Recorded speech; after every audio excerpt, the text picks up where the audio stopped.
first year. If you sell within 12 months, it's 50% tax on the gain. I spoke to the Senator of Australia, Nick Xenophon. He's in my city. He's a fuckwit. He's a Greek.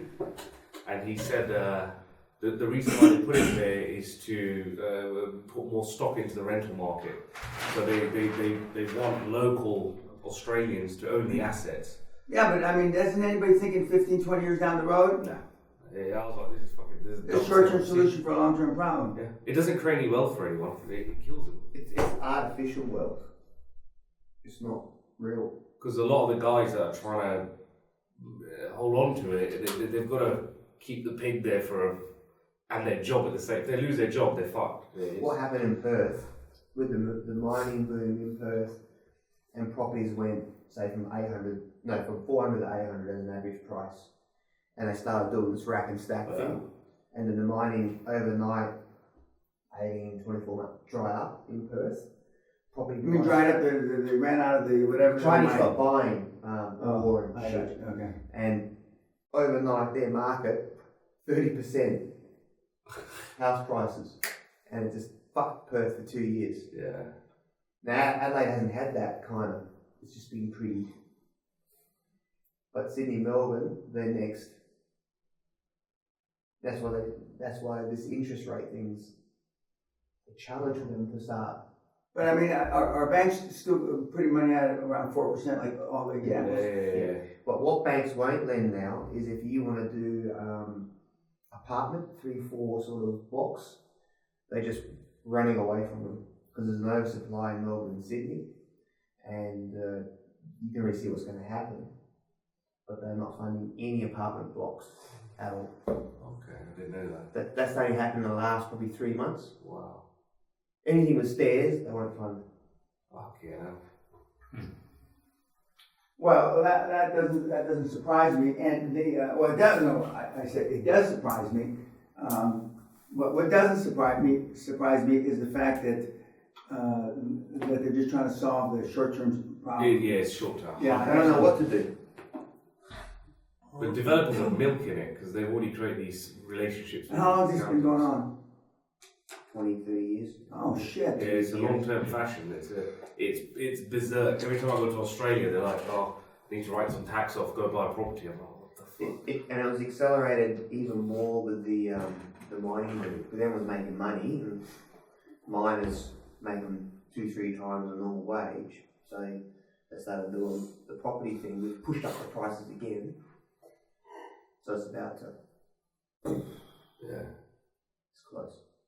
Since I've done business in Australia, they've been saying that the entire time. But Everyone's saying it, but it can't. I'm just going, how the fuck does this? This is ridiculous. But the wage has not gone up. It's pretty. Something's gonna go. Yeah, it's worse than London. It's harder to do a deal out there than it is in London, in my opinion. Central London as well. At that. The old timers, the old money. And say the 65 plus guys, they're like waiting because there's a lot of money will be there to be made in the coming years. Well, I mean, but if it's been going on for 20, 25 years, 25 years ago, the 65-year-old guys were 40, and it still hasn't, the bubble hasn't popped. Only one was Perth, the 30% pop. You know, the game is musical chairs. When the music stops, you know, somebody's not going to be able to have a chair. Yeah.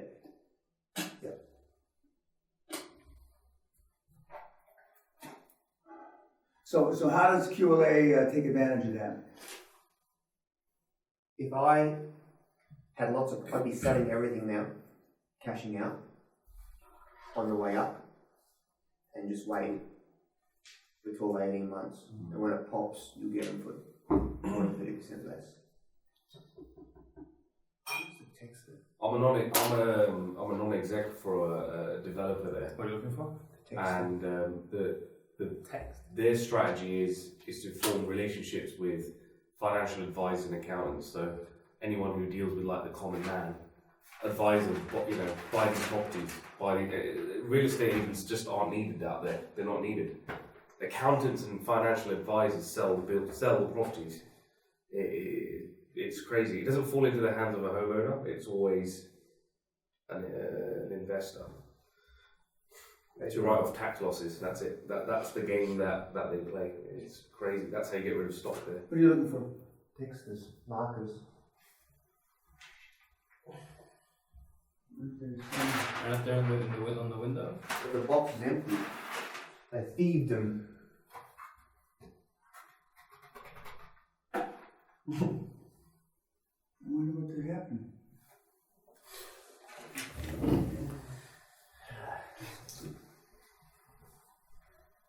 Jason, you got the USB? Somebody did copy. Should we on eBay? So should we like start putting in some of the details and stuff? I've worked out a framework. You've got to find the information, put it to framework.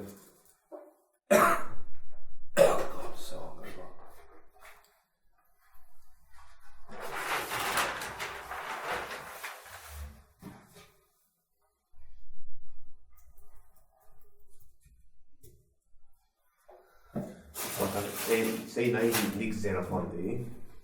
Well, the only reason how I got into contact with him is because of Nobody knows where they are. They disappeared. They're worth something on eBay. What's worth something? Them textures. I'm laughing at somebody nicked them. I've come up with a new film deal structure. Okay. You might like this one. Okay.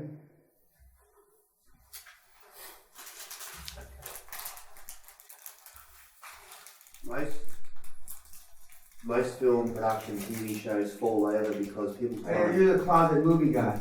Yeah, I remember. You want to be the Australian Spielberg. That's right. When I told you not to waste your time. Go ahead. It gets better. So, most films or TV shows they try and raise it on the merit of the actual show itself, and for whatever reason, they fall over, as you've discovered. So, the only way to sort of deal with this issue is to become the funder yourself. So, over there we call them superannuation funds, pension funds, trillions and trillions and trillions and trillions, and they're running out of good assets to invest in. We'll have more, sir. Yeah. What the Australian government does over there, for any film production that qualifies and ticks the box, let's say the film or the show is $1 million to make.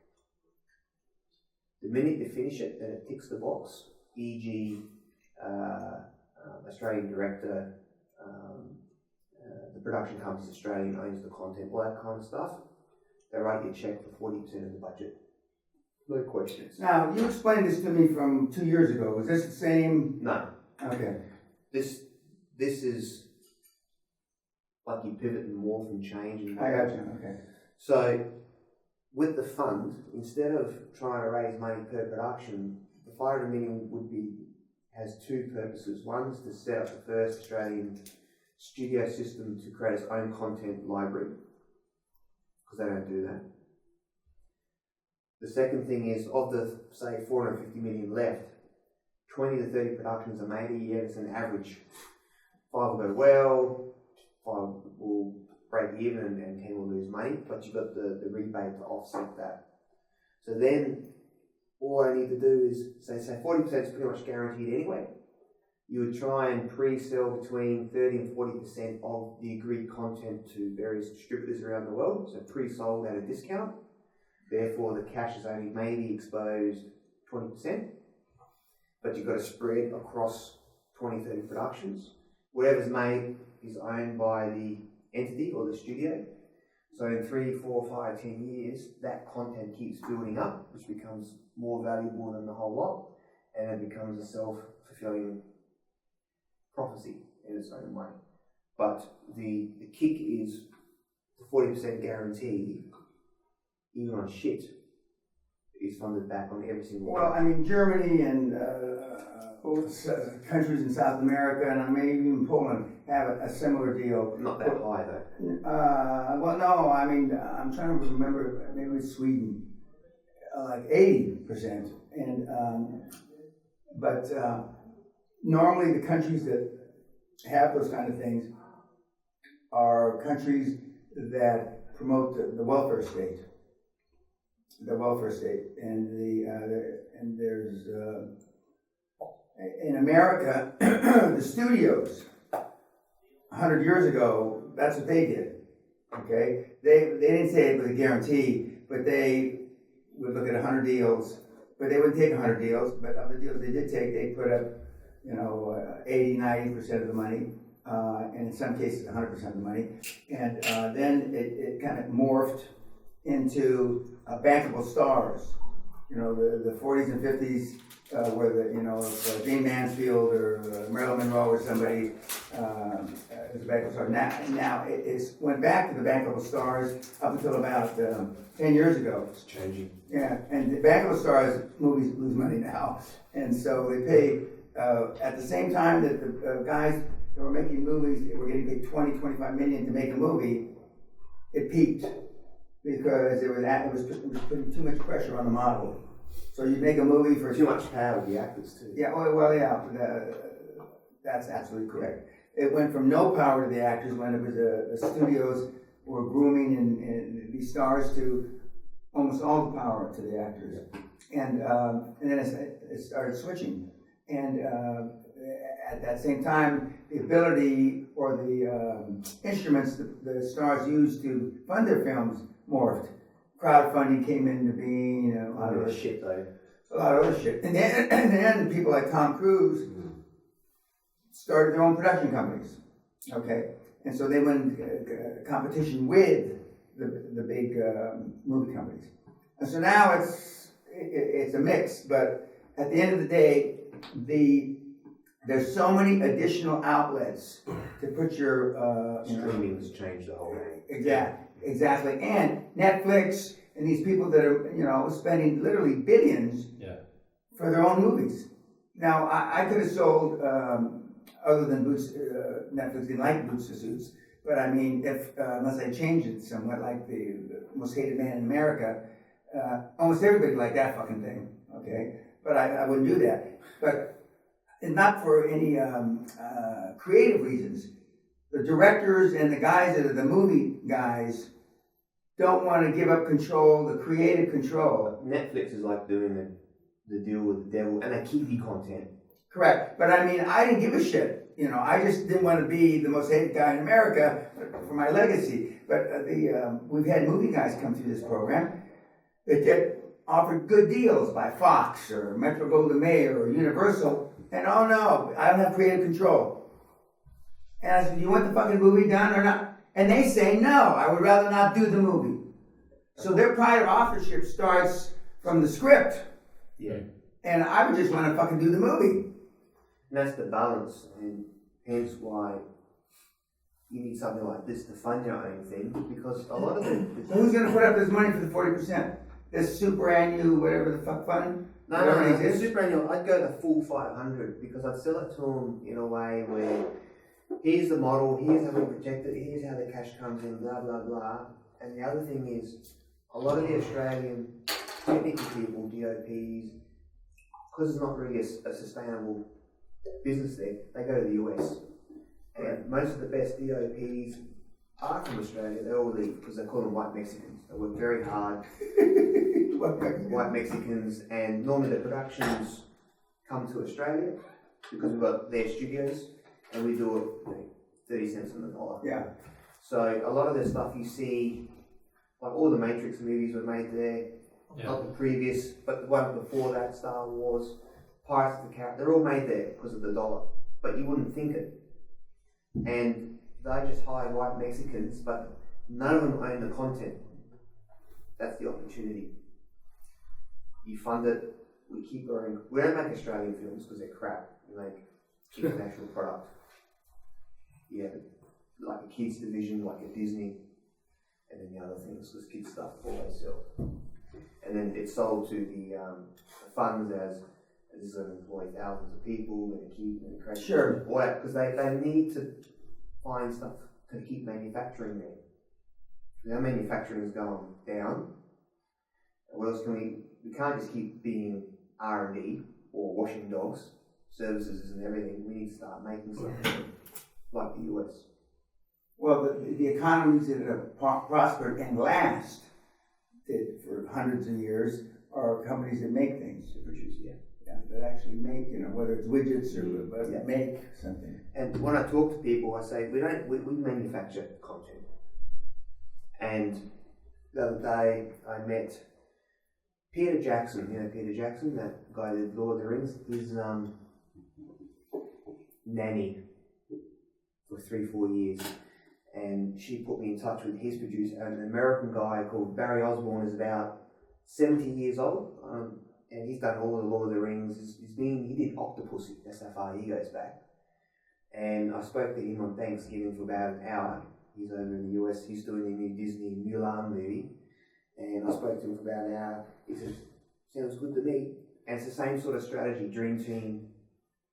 Yeah. So on that side, I'm using the industry professionals with the runs on the board, because then they can do or get in place my distribution deals. Doesn't matter what we've sold yet.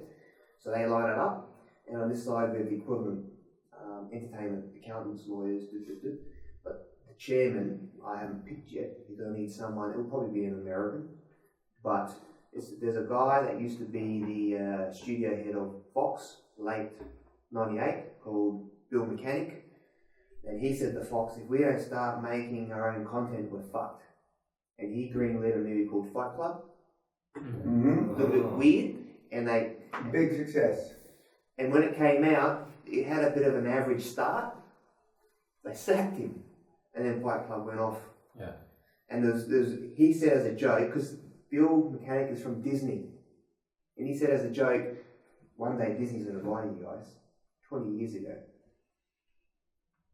Now he's out on his own, but he's the type of figurehead that would be the right mix. There's a couple of guys that have gone through the seminar that are English that are trying to do something similar to what you're talking about. And they're going to the guy who made Titanic. James Cameron. Okay, him, and to be the chairman kind of guy, and another guy. I forget the other guy. You need that type of power. Yeah, and another guy.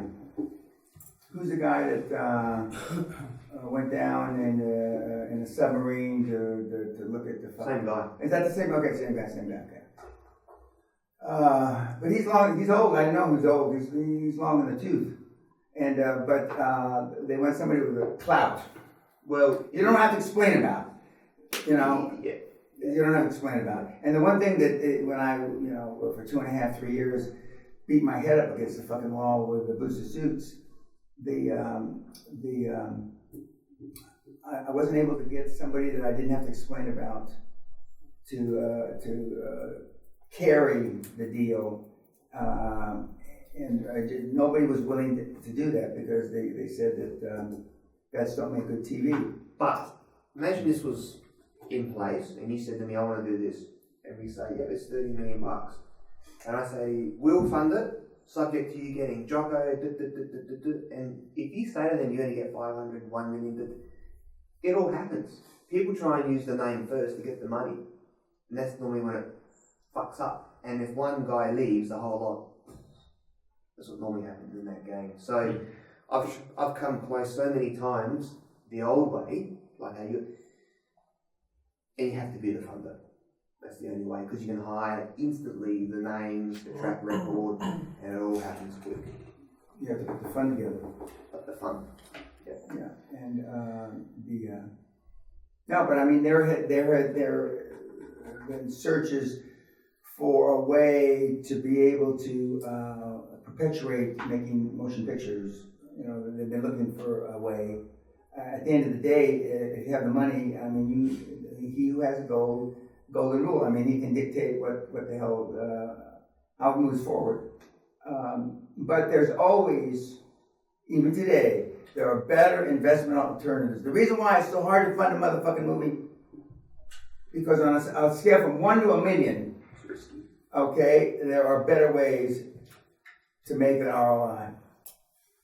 There are better ways. And unless the casting, now they're taking the casting couch away,